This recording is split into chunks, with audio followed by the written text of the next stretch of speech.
Hey guys, this week on the Veg Heads. Today we had Mr. J come in. He's a 25-year-old African male. He works part-time as a sales associate at an Apple store, and he's also a full-time student. He drives to work and school most days, but occasionally he takes his bike, which he says is about a 2-mile ride to both. He works around 15 hours per week, and his job duties include making sales in person and over the phone, and consists of very little activity. He describes his work as easy but high stress when he's dealing with difficult customers. So he does have a family history of heart disease. His mother was adopted, so he is unsure of her family health conditions. But his father, on the other hand, he had a heart attack at 36 and has a history of hypertension and hypercholesterolemia. He doesn't smoke, he doesn't exercise outside of his occasional bike rides, and he is in a relationship and lives alone. He states he drinks alcohol but socially, so less than 3 times per month. He was recently diagnosed with hypertension and hyperlipidemia. His past medical history shows fractured wrist, appendectomy. He is on 2 medications. So Amlodipine. Rosuvastatin. Yeah. So review of system shows negatives. His breakfast consisted of an Egg McMuffin from McDonald's with a coffee. His snack was a bag of chips from a vending machine and a soda. His lunch was a foot-long chicken tender salad from Publix with lemonade. He had watermelon as another snack. His dinner was a Chipotle steak burrito bowl with a sweet iced tea, and he had ice cream for dessert. His blood pressure was 157/87, heart rate 74. His weight was 225 pounds at a height of 72 inches. His waist is 42, hips are 42. His exams reveal he's well developed, pupils are equal, round, and reactive to light. S1 normal, S2 normal, no murmurs, no friction rubs, no S3 or S4 sounds. His abdomen is soft, but he is obese. There are no mass or tenderness in the abdomen. His lipoprotein was 179, cholesterol 242, HDL 43, LDL 173, and triglycerides were 123. Okay. Thanks for having me. Alright. Hello Mr. J. Today we brought in our team here to discuss hypertension with you and what the plan is moving forward. So I know you were recently diagnosed with hypertension, but I just want to make sure you fully understand what that is. No, can you inform me? Yes. So hypertension is when the blood pressure is too high due to the forces against the arterial wall. So right now in your current reading, you were 157/87, which is indicative of hypertension stage 2. Is that bad? Yes. So we do want to get you down to normal blood pressure levels, which are less than 120/80.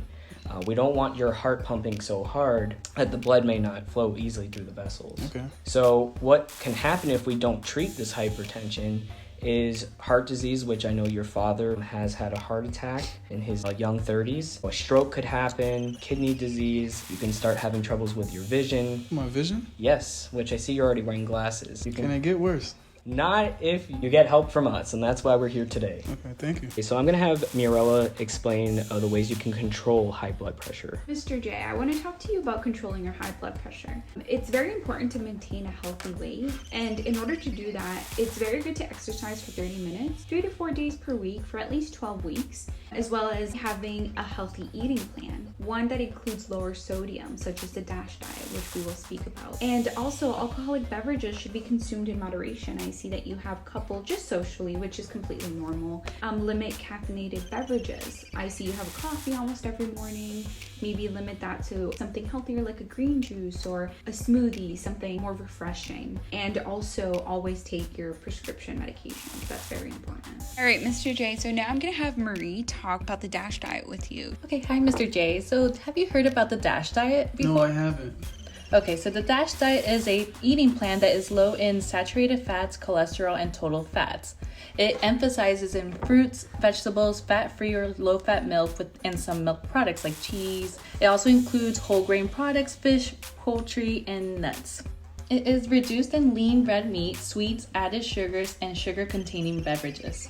Okay, so Cassandra is going to further educate you on nutrition facts. Hi, Mr. J. So I wanted to discuss with you the importance of paying attention to food labels when you're grocery shopping. You should always opt for foods that are labeled low sodium, and you want to purchase foods that have less than 5% of the daily allowance of sodium. The recommended daily allowance for sodium is approximately 2,400 milligrams per day, but you can aim to lower your sodium intake further to 1,500 milligrams per day, which has been proven to lower blood pressure by twice as much. A lot of information. Yes, I know it's a lot to take in. So you are spending a lot of money out, and I think you could save a lot of money by making your own meals, and you can actually meal prep and plan for the rest of the week, and that will save you a lot of time and money. And I see for breakfast you're eating an Egg McMuffin from McDonald's with a coffee. So what we want to do is get you in control of your diet, and the best way to do that is for you to make homemade meals yourself. So if you have time for that, you can start to incorporate things like egg whites, some whole grain toast, low-fat cheese, and some avocado in there for your good healthy fats. Do you think you have time to do these things? Yeah, I think I have time. As long as it tastes good, I'm open. I'll try it out. Okay, great. And it's not like you have to cut this out entirely. You know, if you have one of those days where you're short on time, you can always replace that with things like Chick-fil-A egg white sandwich. Can I substitute the chicken? Yeah, absolutely. Key here, like I said, is just being in control of your diet. Okay. I see you're not drinking water at all. Is there a reason for that? No, I'm actually not water now. Okay, and alkaline water, that's good. We want to get you drinking more water. So Mr. J, I think Marie has some great alternatives for snacks for you that you can start to incorporate in your life. Yeah, for snacks you could do like nuts, some yogurt. The Greek yogurt is very good for that. Fruits, you could pick on fruits throughout the day. Make sure to check that it's not processed, like don't buy canned ones, go for natural, organic. Okay, so Mr. J, so I'm going to give you some lunch and dinner options that you can choose from going forward with the DASH diet. So I would say you should start incorporating more things like brown rice, some like leafy vegetables like spinach, like broccoli, things like that into your diet, as well as kind of replacing and staying away from red meats. So going and opting for things like chicken and maybe some fish. And then as well as increasing your fats and oils that you're using. So you want to use things like olive oil instead of using margarine. You can opt for like maybe low sodium replacements for that. And there's also like heart healthy types of tubs that they sell now in grocery stores, which would also be a good replacement. Can I substitute like a Chipotle steak or a burrito and get like a salad? Yeah, of course. You could still continue eating at Chipotle if that's your favorite restaurant. You could also do like a veggie bowl or do chicken if you really want meat. Just make sure of the portion control. And it has to be grilled. Do grilled, yes. Stay away from like the seasonings as well, like sauces. Yep, and then instead of white rice, do brown rice, since brown rice is very good. Okay, Mr. J, so I want to go through this resource that will actually help you out a lot. So this is called MyPlate.gov. This will help you with portion control. So if you're not aware of how many fruits you should be getting or how many grains or veggies or even proteins, dairy, etc., you can just go ahead and click on the fruit, learn more, and then it tells you how much of this fruit you should be having. Does that seem like something that you could probably comply with? Yeah, that's pretty simple. Yeah. Yeah, I could put it on my phone. Yeah. How was your experience at the Veg Head practice? Well, I never got this much attention before, especially not about my health. I think it's very interesting. I'm the only patient here. I would love to see where this goes. I'll see you guys in the future.